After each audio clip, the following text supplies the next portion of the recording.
Horror films in 1971 brought us the final two chapters of a classic Hammer vampire trilogy, the granddaddy of all slasher flicks, and a kid who became quite friendly with a pack of killer rats. 1972 brings us a debut feature from the late Wes Craven, a splatter masterpiece from Herschell Gordon Lewis, and another kid who becomes quite friendly with a pack of killer rats.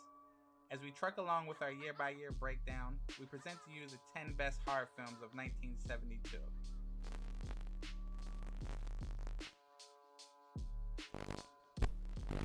Blacula is one of the best-known and most enduring films of the blaxploitation subgenre.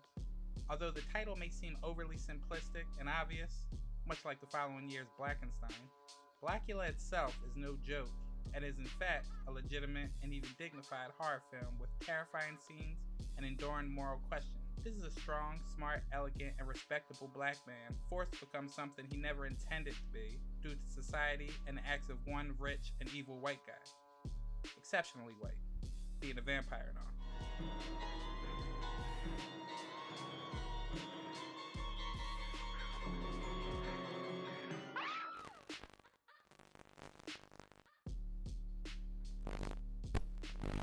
As a sequel to the animal attack cult classic Willard, this oddity of a film tells of the friendship between an ill boy and a highly intelligent rat, Ben, who happens to be the leader of a 4,000-member killer rat pack. Yes, that hit song from Michael Jackson is from this movie, which may provide more insight into the film's plot. It's basically a really strange mix of a Slayer rat picture and Disney-esque kiddie flick.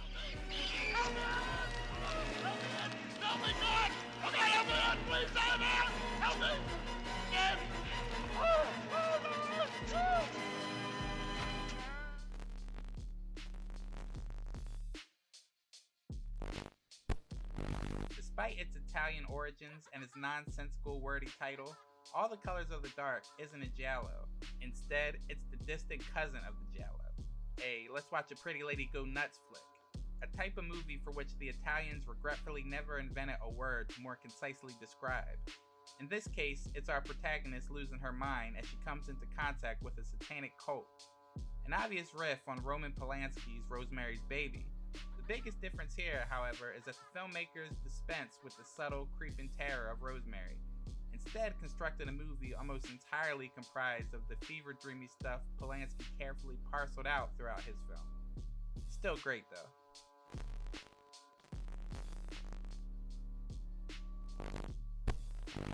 Perfectly described as Murder on the Orient Express meets The Thing from Another World, Horror Express is a fun, off-the-wall horror romp. For all the outrageous developments in the screenplay, hypnotism and transference, fiendish alien plots, a devoted monk turned satanic lackey, Horror Express feels oddly dignified, even conventionally thrilling. Much of that is owed to the legendary performers at its center.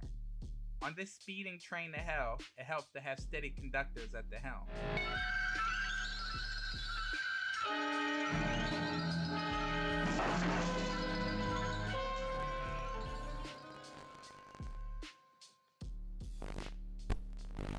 Gorgon Girls follows a detective on the trail of a serial killer who is often strippers in a most egregious fashion. This includes a stripper having her rear end pounded to shreds with a meat tenderizer, another having her nipples cut off while milk squirts all over the place, and a particularly gruesome scene where one gets her face deep fried in a pan of oil. It's fantastic.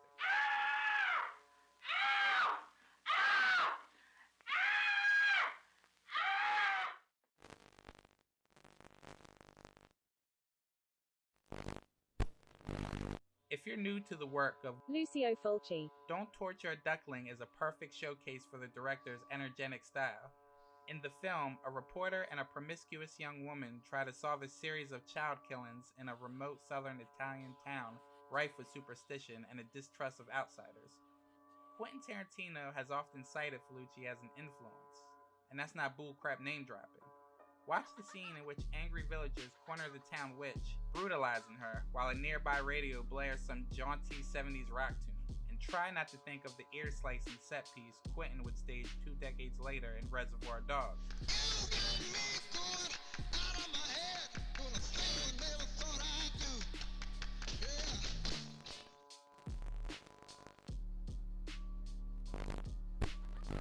Asylum is a horror anthology.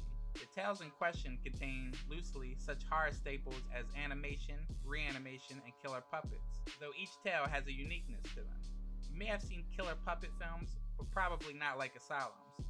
They're doll-sized, Lego-like men with human-ish heads that move at the speed of a wind-up robot toy. It doesn't sound terrifying, and it actually isn't, but it plays really well. Yes, I think the time has come to take violence toys away from him.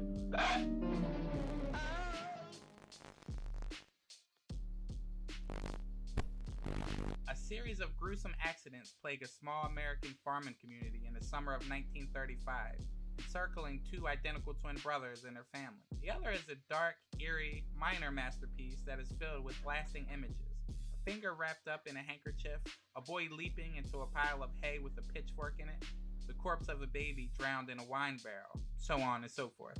It's a slick, polished, and professional chiller that combines an intriguing mystery with periodic eruptions of bloody violence. It's wonderful.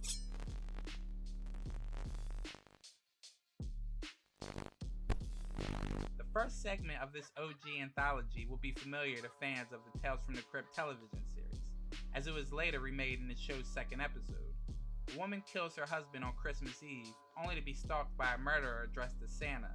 For the rest of the stories, a man gets in a car accident and faces some horrifying realities. A father and son plot to take down their annoying neighbor. The wife of a ruined businessman is granted 3 wishes, and residents of a home for the blind exact revenge on their cruel director. All in all, Tales from the Crypt is simply an entertaining dose of old school horror. Who's next? Perhaps you?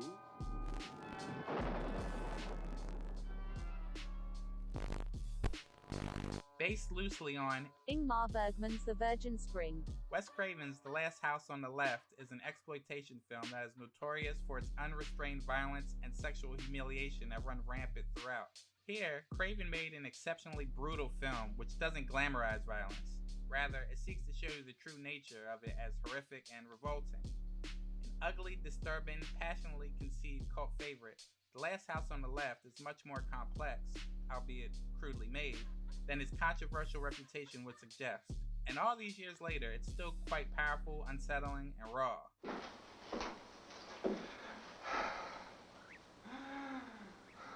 Once again, thanks for watching, and don't forget to let us know your favorite horror movie of the year in the comments section below.